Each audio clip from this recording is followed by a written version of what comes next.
Salut à toi. En ce moment, ce sont les vacances scolaires en France et j'ai décidé de m'éloigner du micro quelques jours. Sur cette période, je tenais à te repartager une série de 3 épisodes fondamentaux qui vont te permettre de mieux te comprendre et aussi d'être capable de mieux saisir les personnes qui t'entourent. Même si tu les as déjà entendus, réécoute-les, ton cerveau pourrait les comprendre différemment et mieux intégrer la manière de changer. Aujourd'hui, c'est l'épisode 3 et je te parle d'action et de décision. C'est ce qui crée ta réalité. En 10 minutes, tu vas saisir ta manière d'interagir avec le monde et ça pourrait bien t'aider à transformer certaines de tes habitudes pour qu'elles t'aident à te créer la vie que tu désires. Je te souhaite une très belle écoute.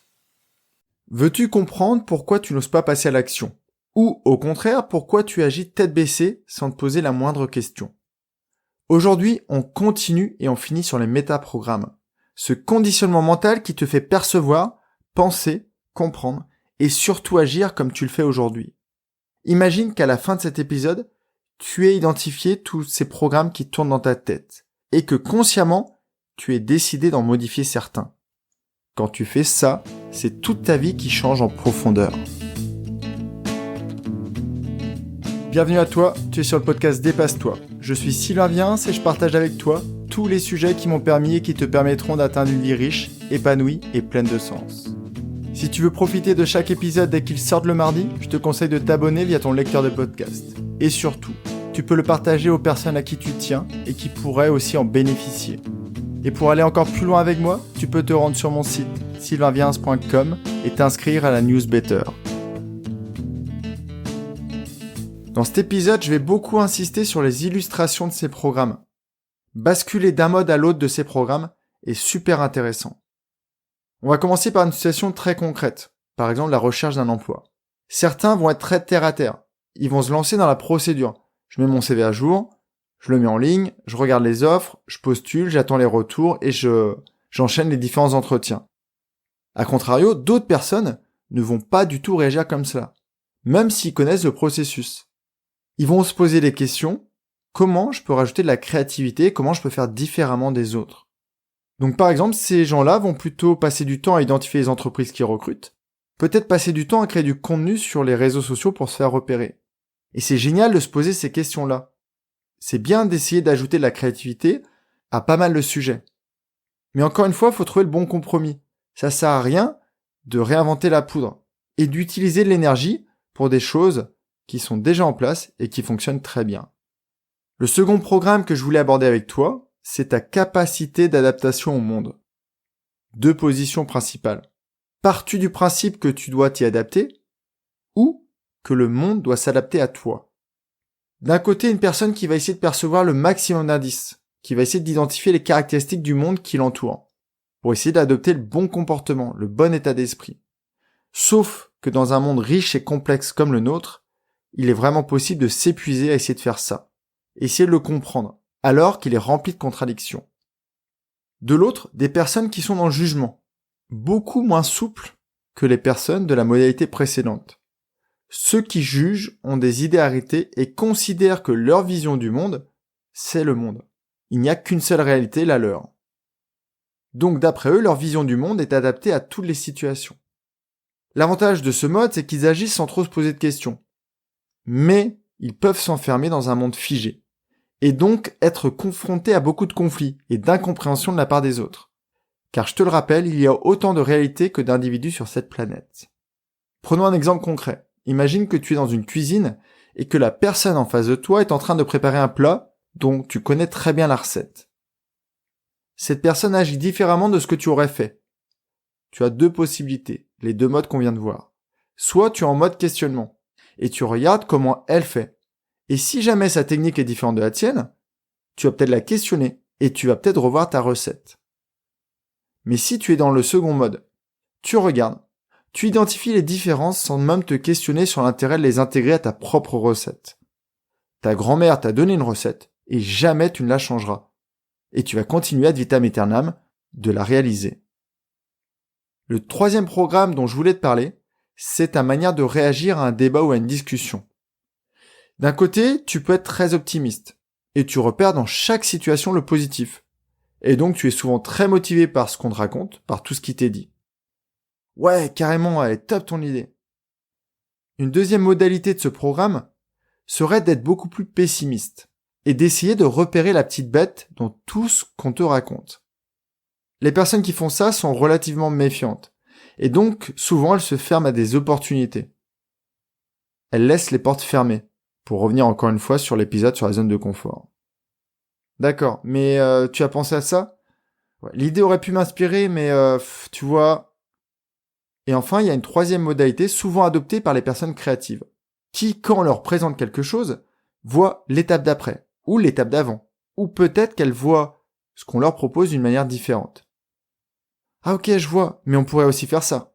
Et que dirais-tu d'ajouter ce truc-là ? Donc ces trois modes, quand ils sont associés, peuvent créer de grands projets. Tu sais que je ne souffre pas de schizophrénie. Enfin, j'espère.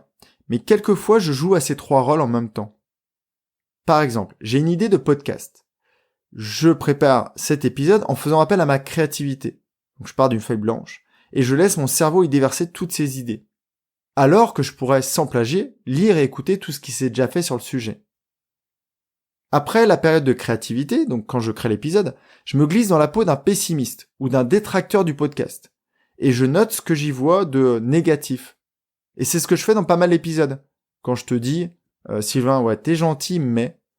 Ou alors, et la marmotte aimait le chocolat. Et puis, j'essaye aussi de repérer le positif et de voir comment je peux encore l'accentuer. Pas de bon ou de mauvais programme, mais des combinaisons qui peuvent rendre les choses vraiment géniales. Si tu associes les bonnes modalités, tu vas pouvoir faire des merveilles. Passons à un autre programme. Comment réponds-tu aux interactions avec ton environnement ? Est-ce que tu es du genre à attendre une situation et à y répondre en fonction du moment ? Ou es-tu plutôt du genre à anticiper et de vouloir être prêt à tout ce qui va se passer ? Ou plutôt à tout ce qui pourrait se passer ? Ou alors une troisième modalité.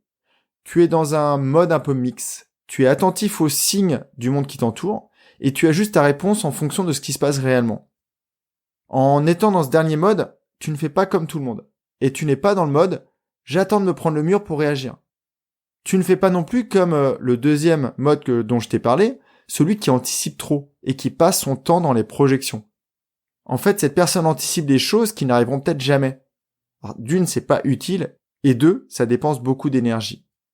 En fait, dans le dernier mode que je t'ai présenté, tu es très sensible aux stimuli extérieurs et tu réagis avec créativité et adaptabilité.